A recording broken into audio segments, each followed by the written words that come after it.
একজন ব্যাটসম্যান 11 ইনিংসে কিছু রান করেছেন, এর 12তম ইনিংসে তিনি 90 রান করেন, ফলে তার গড় 5 কমে যায়।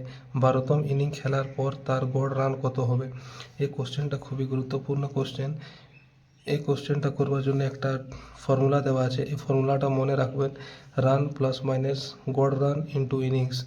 রানের জায়গায় আপনারা এই রানটা 90 রান বসিয়ে দেবেন, তারপর যোগ, এখানে দেখুন ফল 5 কমে গেলে এখানে যোগের চিহ্ন হবে, বেড়ে গেলে মাইনাসের চিহ্ন হবে। এখানে কিন্তু উল্টো হবে, এটা আপনারা মনে রাখবেন। তারপরে গড় রানের জায়গা 5 হবে, এই 5টা এখানে আছে, এটা এখানে বসবে, ইন্টু ইনিংকে আপনারা এটা মনে রাখবেন 12তম ইনিং খেলার পরে, এটা পরে দেওয়া থাকবে, তাহলে 11 নিতে হবে। আর তারপরে যদি খেলার আগে দেওয়া থাকলে 12 নিতে হবে, এটা আপনারা মনে রাখবেন। তারপরে এটা এখানে লিখতে হবে 11 করবার পরে সলভ করবেন, তো আপনারা আসবে অ্যান্সারটা 145।